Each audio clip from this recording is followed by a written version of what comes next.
श्री स्वामी समर्थ, जे जे स्वामी समर्थ. कशा आहात सर्वजण? निश्चित मजेत असाल, असेच मजेत राहा.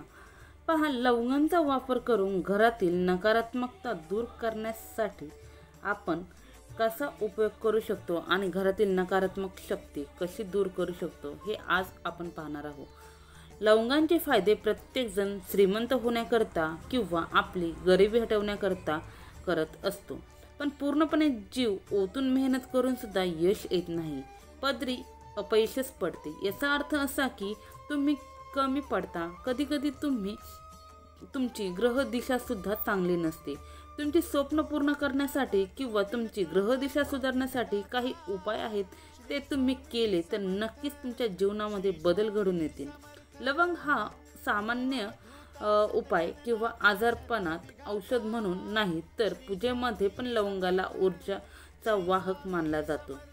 मग तो सकारात्मक असं वाहन आहे असं म्हणण्यासही हरकत नाही, कारण लवंगांचा उपाय तंत्रमंत्रामध्ये खूप मोठ्या प्रमाणामध्ये केला जातो.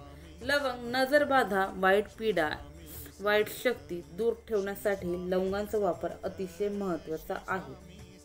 लवंग ही प्रत्येक तांत्रिक मंत्रिक उपायामध्ये सुद्धा लवंगेला खूप असे महत्त्व आहे. आपण म्हणतो एवढीशी लवंग काय करणार आहे, पण ज्यावेळेस तुम्ही त्या लवंगेचे फायदे पाहाल त्यावेळेस तुम्ही म्हणाल, अरे एवढीशी लवंग पण खूप चमत्कारिक आहे. तर चला जाणून घेऊया लवंगेचे फायदे नकारात्मकता दूर करण्यासाठी कसे करू शकतो आपण. तत्पूर्वी जे कोणी आपल्या चॅनलवरती नवीन असाल, अजून चॅनलला सबस्क्राईब केलं नसेल तर चॅनलला सबस्क्राईब करा, बेल आयकॉन ऑन करा, जेणेकरून असे छान छान व्हिडिओ तुमच्यापर्यंत येतील आणि तुमच्या जीवनातही सोनं झाल्याशिवाय राहणार नाही. अधिक वेळ न घेता व्हिडिओला सुरुवात करूया. 1 नंबर, घरातील नकारात्मक ऊर्जा घालवण्यासाठी प्रयत्न केला पाहिजे. हे अगदी खरं आहे.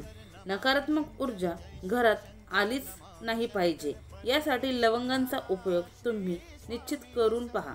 शनिवारी किंवा रविवारी संध्याकाळी दिवे लागण्याच्या वेळी म्हणजेच प्रदोष काळात 5 लवंग, 3 मोठ्या इलायच्या हिरव्या रंगाच्या व 3 कापूर वड्या, भीमसेन कापूर असेल तर फार उत्तम, भीमसेन नसेल तर जो भेटेल तो घेतला तरीही चालेल. हे सर्व घेऊन पंक्तीमध्ये मुख्य दरवाजाजवळ जाळायचे. यानंतर याची जी काही राख होईल किंवा जी काही उदी होईल ती मुख्य दरवाजाच्या उंबरठ्याला लावायची. पहा, असं केल्याने तुमच्या घरामध्ये नकारात्मक ऊर्जा कधीही प्रवेश करणार नाही. 2 नंबर, घरातील नकारात्मक ऊर्जा घालवण्यासाठी 5 लवंगांमध्ये 3 मोठे तमालपत्र, 3 कापूर वड्या सोबत जाळून त्यांचा एकत्र धूर प्रत्येक खोलीत फिरवून घरातल्या नकारात्मक ऊर्जा तुम्ही बाहेर काढू शकता. 3, कोणाची गरज किंवा वाईट वेळ निभवण्यासाठी आपण धर्म म्हणून मदत करतो, हे खरे आहे, पण समोरच्या व्यक्तीने जाण न ठेवता सारखे एकामागून एक वर्षानुवर्षे उधारी परत न करणे. तर लवंगांचा उपाय करून पहा. 7 लवंगा हातात घेऊन मंगळवारी 7 वेळा मारुती स्तोत्रम म्हणायचे आणि या 7 लवंगा उधारी घेतलेल्या व्यक्तीच्या घराच्या दिशेने टाकायच्या. त्याचप्रमाणे त्या व्यक्तीचं नाव घेऊन जरी तुम्ही टाकल्या तरीही हरकत नाही, पण तो व्यक्ती ज्या दिशेला राहतो त्या दिशेला टाकायचे आहे. त्याचप्रमाणे तुम्हाला त्यांची दिशा माहिती नसेल तर तुम्ही दक्षिण दिशेला जरी या लवंगा फेकल्या तरीही चालेल, काहीही हरकत नाही. त्याचप्रमाणे पहा, एखाद्या व्यक्तीला पैसे दिलेत, तो रिटर्न करत नाही, त्यासाठी तुम्ही हा उपाय करू शकता. दक्षिण दिशेस टाकून दिल्याच्या नंतर अमावस्या किंवा पौर्णिमेच्या दिवशी छोटं हवन कुंड घ्यायचं. त्यामध्ये 21 लवंगा टाकून लक्ष्मी मातेचं स्मरण करत हवन करायचे किंवा देवीला प्रार्थना करायची की माझे पैसे परत मिळावेत, अशी माझी इच्छा आहे. तो व्यक्ती 7 दिवसात स्वतःहून पैसे घेऊन तुमच्या दारात निश्चित येणार. पहा, लक्ष्मी मातेची प्रार्थना करायची म्हणजे काय करायचं तर लक्ष्मी स्तवन म्हणा, लक्ष्मी स्तोत्र म्हणा, 1 वेळा म्हणा, 3 वेळा म्हणा, 5 वेळा म्हणा, 7 वेळा म्हणा. 11 वेळा म्हणा, 21 वेळा म्हणा, जितक्या वेळा म्हणणं आहे शक्य आहे तितक्या वेळा म्हणा. जर म्हणता येत नसेल तर यूट्यूबवरती लावून द्या, हात जोडून हवन कुंडाच्या समोर बसा तरीही चालेल. 7 दिवसात निश्चित तुमचे पैसे तो व्यक्ती आणून देणार म्हणजे देणारच. 4 नंबर, नोकरीच्या इंटरव्ह्यूसाठी जाताना 2 लवंगा तोंडात ठेवून त्या चावत चावत नोकरीच्या ठिकाणी जाणे आणि इंटरव्ह्यूसाठी जाणाऱ्या कंपनीच्या मुख्य प्रवेशद्वारावर लवंगांचे उरलेले अवशेष फेकावे. हा उपाय नोकरी मिळवण्यासाठी अतिशय प्रभावी आहे. घरातून बाहेर पडतानाच लवंगा तोंडात टाकायच्या, त्या चावल्या तरी चालतील किंवा फक्त तोंडात धरून जिथे तुमचं कंपनीचं मेन गेट आहे तिथे जाऊन तुम्हाला त्या लवंगा त्या गेटच्या तिथेच बाहेर टाकून द्यायच्या आहे आणि तुम्हाला इंटरव्ह्यूला जायचं आहे.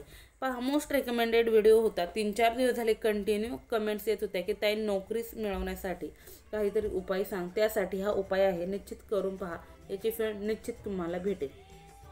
5 नंबर, एखाद्या गोष्टीत मेहनत करून सुद्धा फळ मिळत नाही किंवा बऱ्याच दिवसांपासून मनासारखे काहीच घडत नाही तर 21 मंगळवार तिळाच्या तेलाचा दिवा तुम्ही तिळाच्या तेलाच्या दिव्यात तुम्ही 2 लवंगा टाकायच्या आहे. 2 लवंगा टाकून तो दिवा प्रज्वलितच ठेवायचा आहे. दिवा विझू द्यायचा नाही. दिवसभर तो दिवा तो पेटता राहायला पाहिजे आणि मनातील इच्छा बोलायची आहे. हनुमंत महाराजांना सांगून तुमची जी काही मनामध्ये इच्छा आहे ती बोलायची आहे. हा उपाय तुम्हाला हनुमान महाराजांच्या मंदिरामध्ये जाऊन करायचा आहे.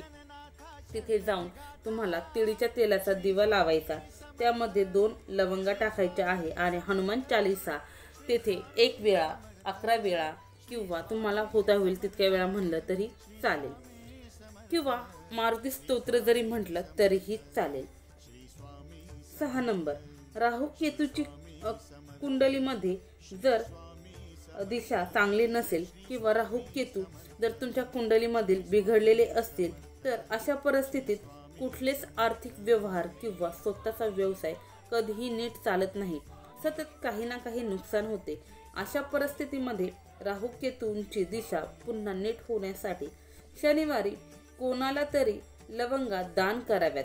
जर कोणी दानमध्ये घेऊ इच्छित नसेल तर त्या महादेवाच्या मंदिरामध्ये पिंडीवरती अर्पण कराव्यात.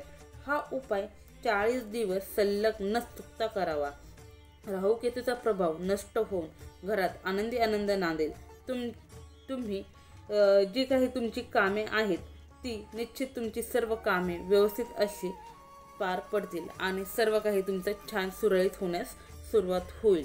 हा उपायही अतिशय महत्त्वाचा आहे. जर तुमची मुले अभ्यास करत नसतील, तुमची मुले ऐकत नसतील, एखादा विषय खूप अवघड जात असेल, अभ्यासामध्ये कमजोर असतील, कमकुवत असतील तर दर बुधवारी 11 लवंगा लाल कपड्यात बांधून पूजा घरात ठेवून ओम गणगणपते नमः, ओम गणगणपते नमः या मंत्राचा 108 वेळा तुम्हाला जप करायचा आहे. एक जपमाळ तुम्हाला घ्यायची आहे. ही जपमाळ घेताना तुम्हाला तुमच्या मुलाच्या डोक्यावरती हात ठेवायचा आहे किंवा मुलाला शेजारी बसून जरी तुम्ही या मंत्राचा जप केला तरी उत्तम. जर तुमची मुलं जप करण्याजोगी असतील, मोठी असतील तर त्यांच्याकडनं जर जप करून घेतला तर त्याचं फळ निश्चित लवकर तुम्हाला भेटेल. पहा, रोज 1 लवंग तुम्ही तुमच्या मुलास खाण्यास द्यावी. असं 11 दिवस करावे. असं केल्याने मुलांची स्मरणशक्ती निश्चित वाढते. हाही उपाय तुम्ही तुमच्या मुलांसाठी निश्चित करू शकता. 8 नंबर, घरातील लहान बाळ कुठल्याही गोष्टीला घाबरत असेल, डचकत असेल, झोपेतून जागे होत असेल तर 2 लवंगा घरात जाळून त्याची किंचित राख जिभेवर ठेवून त्याच्या कपाळाला जी काही राख आहे, जी काही उदी आहे ती लावायची आहे. लवंगीची राख कितीही बारीक बाळ जरी असेल तरी पण नाही म्हणून जरी तुम्ही ती राख जाळल्याच्या नंतर थोडी त्याच्या बाळाच्या जिभेवर ठेवली आणि त्याच्या कपाळाला राख लावली, गळ्याला राख लावली तर यामुळे तुमचं बाळ निश्चित शांत झोपेल, किरकिर करणार नाही आणि डसकूनही जागं होणार नाही, कोणत्याही गोष्टीला घाबरणार नाही. अतिशय उत्तम असा हा उपाय आहे, निश्चित करून पहा. 9 नंबर, रोज घरामध्ये कापूर जाळून त्याचा धूर संपूर्ण घरभर पसरवावा.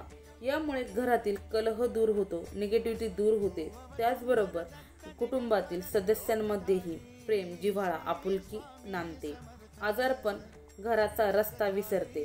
घराच्या शांतीमध्ये हा उपाय खूप प्रभावी मानला जातो. घरातील आजारपण दूर होते. 10. जर तुमचा पैसा एखाद्या व्यक्तीकडे बराच काळ अडकला असेल आणि अनावश्यक खर्च वाढत असेल तर लाल गुलाबाच्या फुलात कापूर आणि लवंगांचा तुकडा टाकून दुर्गा मातेला अर्पण करा. यामुळे आर्थिक लाभांबरोबर तुमचा अडकलेला पैसाही घरात निश्चित लवकरात लवकर परत येईल.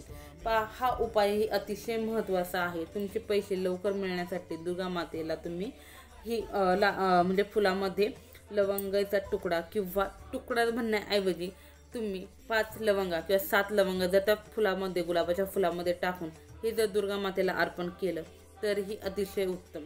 हा जो उपाय आहे हा तुम्हाला दुर्गा मातेच्या मंदिरामध्ये जाऊनच करायचा आहे. आता तो भरपूर कमेंट्स येतील ताई दुर्गा मातेचं मंदिर नाही मग काय करू. काही हरकत नाही. लक्ष्मी मातेचं मंदिर असेल तिथे जाऊन जर तुम्ही हा उपाय केला तरीही चालेल, काहीही हरकत नाही. 11 नंबर, रोज सायंकाळी म्हणजे प्रदोष समयात 6च्या नंतरनं माता लक्ष्मी देवीची कापूर आरती करावी. शास्त्रीय दृष्टिकोनातून पाहिले तर घरात लवंग आणि कापूर जाळल्याने घरातील हवा शुद्ध होते. विज्ञानानुसार लवंग आणि कापूर यामध्ये असे घटक आहेत की जे घरातील हानिकारक बॅक्टेरिया घालवून टाकतात आणि घरातील वातावरण स्वच्छ राहण्यास मदत करतात. म्हणून आपण हा उपायही निश्चित करू शकतो आणि आपल्या घरातील वातावरण स्वच्छ, सुंदर आणि मंगलमय करू शकतो. पहा, भरपूर अशी कारणे आहेत, शास्त्रीय कारणे पण आहेत, त्याचप्रमाणे काही आध्यात्मिक कारणंही आहेत, काही तांत्रिक कारणंही आहेत. निश्चित मनोभावे सेवा करा. सेवा आणि उपाय करताना आपले जे काही कामधंदे आहेत ते तर करायचे आहेत, त्यांचं स्पीड 10 पटीने वाढवायचे आहे. असं केल्याने आपल्याला कामामध्ये यश येतं आणि आपल्याला कोणतंही काम करायला किंवा मार्गातील संकट दूर व्हायला मोठ्या प्रमाणामध्ये शक्ती येते किंवा बळ मिळतं. निगेटिव्हिटी आपल्या घरातील दूर होते. तर व्हिडिओ कसा वाटला हे निश्चित कमेंट्समध्ये सांगा. झालेली सेवा स्वामींचरणी रुजू. श्री स्वामी समर्थ. जय जय स्वामी समर्थ. श्री स्वामी समर्थ महाराज की जय.